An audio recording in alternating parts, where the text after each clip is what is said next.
Hey, welcome back to Classy and Sassy. I'm your host, Erica Regina, and this week we are diving into something that feels really timely for a lot of us. Reinvention, realness, and the kind of growth that doesn't always show up on social media. We're talking about the art of reinventing yourself in midlife. Those quiet seasons when you're growing, but it doesn't look like it yet. And where to draw the line between being authentic and simply protecting your peace. And of course, I've got thoughts on the Love is Blind season that just dropped, because these people are showing out. Plus, I'll tell you what I'm reading right now, including both a powerful memoir and a thriller that's probably going to keep me up way too late. So, let's get into it. Reinvention, it sounds glamorous, but the truth, it's usually uncomfortable. It's one thing to decide you want to make some changes. It's another thing to actually become that next version of yourself, especially in midlife when people think they already know you. For me, reinvention hasn't necessarily been about starting over. It's been more about coming home to myself. I've had different chapters, whether that's real estate, travel, podcasting, writing, and each time I've had to let go of something to make room for what's next. But people rarely talk about the moments of indecision, the stumbles, and the all-out failures. Just because you decide to reinvent yourself, it doesn't mean you suddenly come up with a plan and you get it all right the first time. You're going to stumble. Heck, you may even fall flat on your face a few times. The trick is to keep getting up. Oh, that didn't work? Okay, well, let's try doing it this way. Or maybe this way. The truth is, you can't evolve if you are scared to death of failure. Reinvention isn't about rejection. It's about recognition. You're allowed to shift, even if people don't understand it yet. Now, let's talk about the quiet part of growth. You know, those months when nothing seems to be happening. You're showing up, you're putting in the work, you're doing all the right things. Yes, I'm quoting that. But the results aren't obvious yet.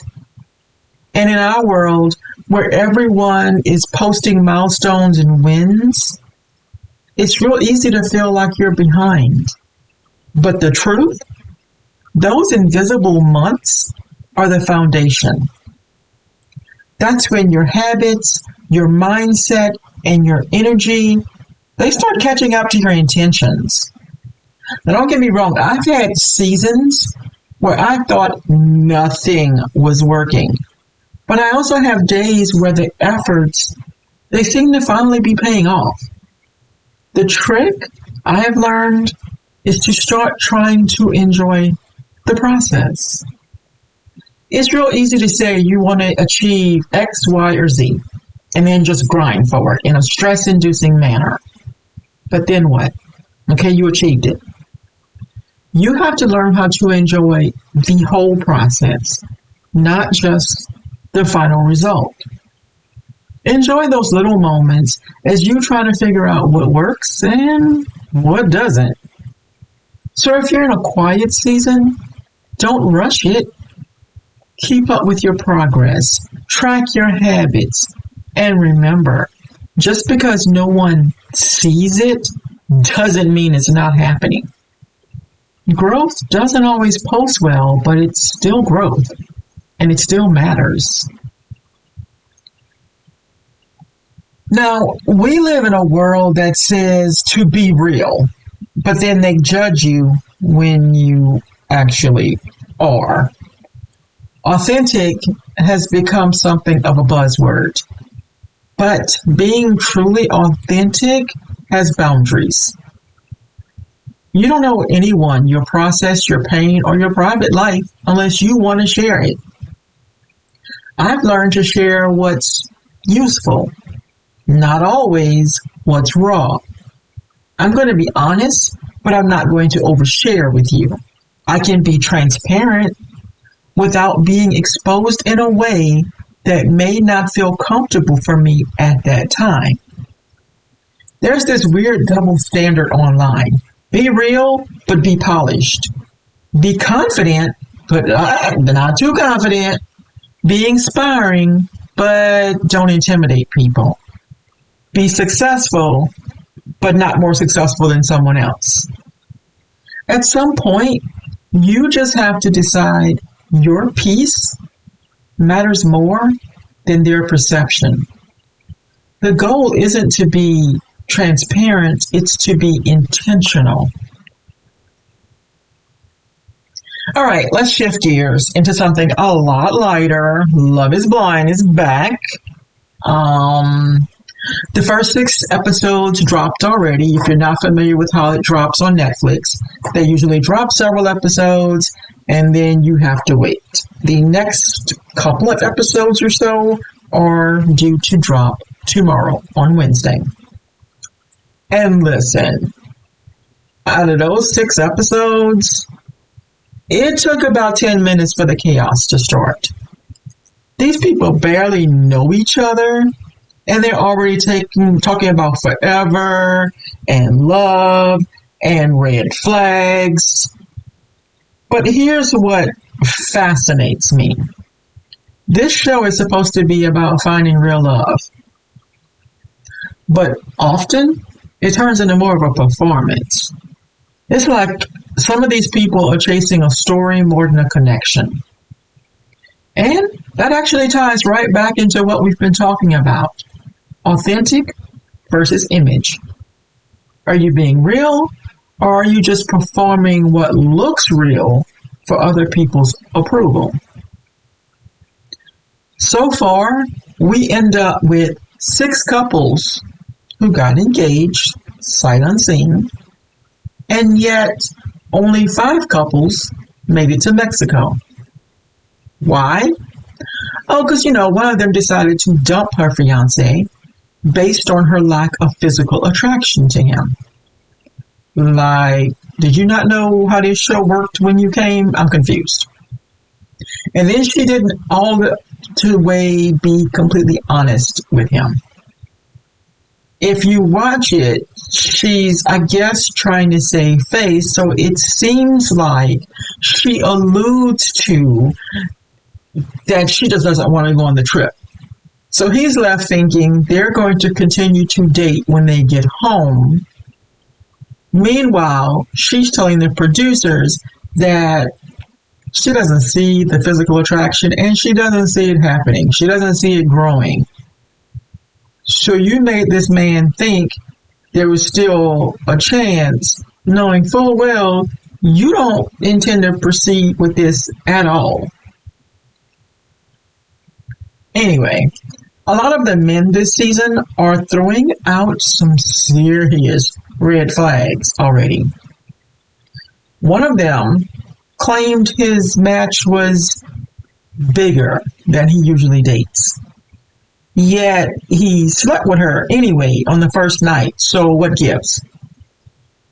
But everyone seems to be mostly talking about this one standout couple. I knew I was not the only one confused when homeboy was kissing the floor in the pods, to still eating his own boogers or sipping and jumping all the damn time. But that complete and utter temper tantrum he had in Mexico, when he finally realized all the couples had had sex on the first night besides him, that should have been enough. especially considering the two of them had discussed waiting way back when they were in the pods before they were even engaged. Now all of a sudden you're having a literal tantrum akin to the way children lay on the floor in a store and kick and scream when they can't have something they want. I really, really hope these two don't make it to the altar. Because instead, he really needs to be making it to somebody's psychiatrist's office to get help for a lot of things he needs to work on before he marries anybody. So, yes, I'm watching, but I'm also trying to figure out why these people act the way they do. I mean, don't get me wrong, reality TV is entertainment, but it's also a mirror for our generation. How we date, and how we self-sabotage, and how we sometimes crave validation. Now, you know, I will never wrap up an episode without talking about what I'm currently reading. Right now, I had to add in 107 Days by Kamala Harris. I finally picked it up this weekend, and let me tell you, it is not a light read, but it's a powerful read about endurance, leadership, and the weight of public life. She definitely does not hold back. She is throwing some people under the bus, but giving a lot of insight into everything that happened. It's the kind of book that reminds you why grace and grit have to coexist. But so far, it's actually making me love her even more. We're not even going to talk about how many annotations I've made throughout this book already. I'm seriously considering giving a little play-by-play review type as I go through it on social media.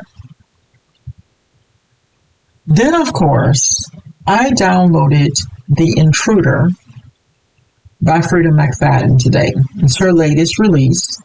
It's on Kindle Unlimited, which always makes it seem like it's free, because I love a good psychological mess.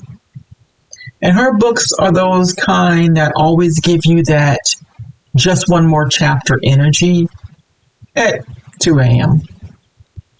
If you are looking to improve your reading goals, Frieda's books are normally a really good choice because they often will pull you in and you can finish one in 1 or 2 days. Now, here's my current reading debate I've been having lately.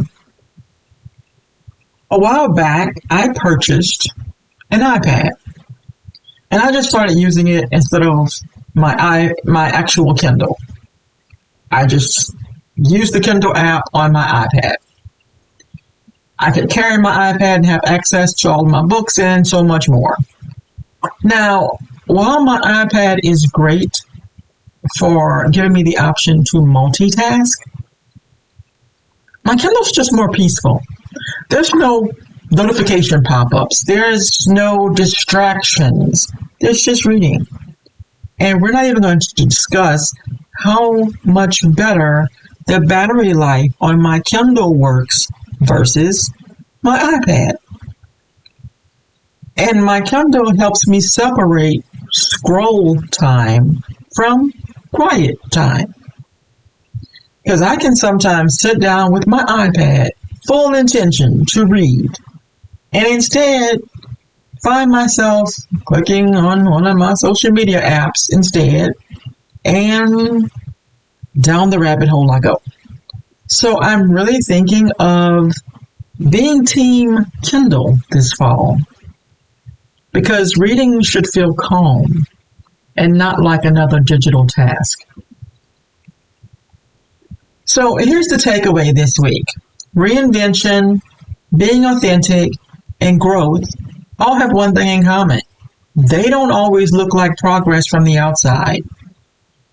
Whether you're redefining who you are, waiting on results, or figuring out what real looks like for you, give yourself permission to evolve privately. Now, if you love today's episode, please make sure to follow Classy and Sassy on your favorite platform. And come hang out with me on TikTok or Instagram, heck, even Threads. I think I'm going to get active on there. Tell me what you're watching, reading, or reinventing right now. I love hearing your stories. And until next time, stay classy, stay sassy, and stay true to your glow up.